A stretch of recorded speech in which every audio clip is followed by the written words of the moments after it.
Istvan Czilik, you're the CEO and founder of Revenue.AI, a leading artificial intelligence enterprise. You've been speaking at Brussels Energy Club today, here in Brussels, and I'd like to really ask you about an aspect of your presentation which, given where we are, just very close to the European Commission and Parliament, you made the point that artificial intelligence has made a much greater contribution to US GDP than it has European GDP. Why might that be? What's the difference? So actually the prediction which I was giving was that currently, based on the market studies which are available and which I was sharing, by 2030 it is predicted that the contribution of AI is going to be much bigger in the US and in North America than in Europe. That's actually the correct point. So like about today's impact, I didn't do that study as of yet. And the difference being, yeah, please go on. Yeah, as it's a prediction, I would assume then that AI had made that prediction looking at the difference economically, politically, socially, technology between the two models, the US and EU. And as soon as I saw this prediction, I thought to myself, over-regulation. Do you think I'm right there? Do you think that it's over-regulation in the EU that may be causing that disparity or that projected disparity? One of the items is, yes, I agree. So the US is often being criticised actually for being under-regulated, particularly when it comes to environmental issues, health and safety, etc. So maybe the balance would come somewhere between the two. But you, in your presentation here, you were very optimistic in every way, and you explained to us the importance of data, the importance of almost training AI. If we can train AI by giving it the right data, can or could a hostile power introduce fake data, introduce fake threats in order to influence what is basically artificial decision-making at very high government level? Yes. That's not a very optimistic view, is it? It's a factual view. What can we do? How could you, as a professional, and probably one of the leading professionals in this area, what can we do to mitigate that risk? Realizing it is the first step, right? So you need to understand and you need to take the risk. This kind of feeding data to AI, incorrect data to AI, is nothing different from giving incorrect market intelligence 20 years ago, 30 years ago, 100 years ago. It's exactly the same.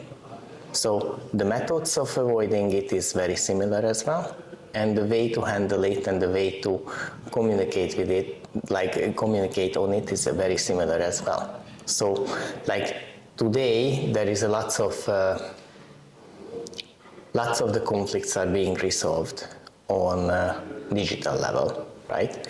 And this is where this kind of misinformation, information is one of the elements, but people need to understand how to look beyond the fake news which is happening.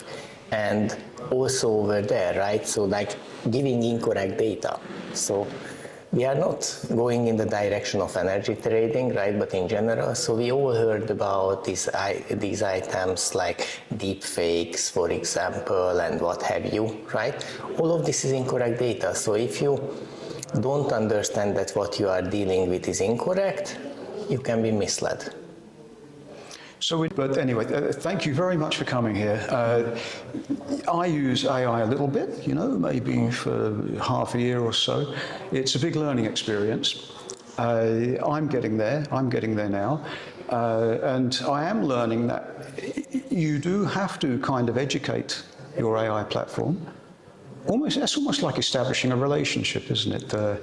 I use ChatGPT, and I experiment with Grok. I'm not a particularly, technical person, so for me that's quite a steep learning curve. But actually, I found very, very quickly, particularly when it comes to research, deep research, this is the best thing I've come across in all of my years of writing and journalism. Yes, I agree with you. So basically, if you want to do any kind of proper research, like using AI tools is the best way to augment your performance very fast. And this is going to be a learning tool which can be really applied in any subject, can't it? In any endeavour, in any business. It is impacting every single business. The opportunities are limitless. Exactly. There is also the key question, right, is like what is the publicly available data, right?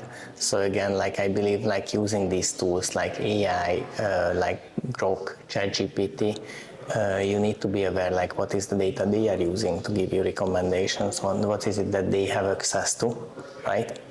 And there are AI tools, for example, still who are using live data sets for the same thing what ChatGPT is not using live data sets, right? If you need a live data set information, you go to another AI tool, right? And this is where also like when we talked about on the event is like train your own data. There is lots of intellectual property related questions like what the AI tools are getting trained on, right? There are lawsuits around like, if New York Times data has been used for training some AI tools or not, and similar, right? And also then we can talk about like all the researches some people did or didn't, right, which got published. Is it being used as part of a training of an AI tool? So those are the elements what now, using the computational power, are also going to be relevant when you do your research, and you make a decision simply by asking a question from ChatGPT or Grok, right? And if the answer is correct or not. It might not have all the information you need. It's still early days as well, isn't it? It is. And yet, where we are with AI, with its capabilities, is way, way beyond what we could have imagined maybe 5 years ago. Maybe 5 years ago, you had an idea of where this was going to go. Most of us didn't. I want to thank you, Istvan, for your presentation here today at BREC. It's been fascinating, and we look forward to seeing you here again in the future. I'm sure we will come back. Thank you very much.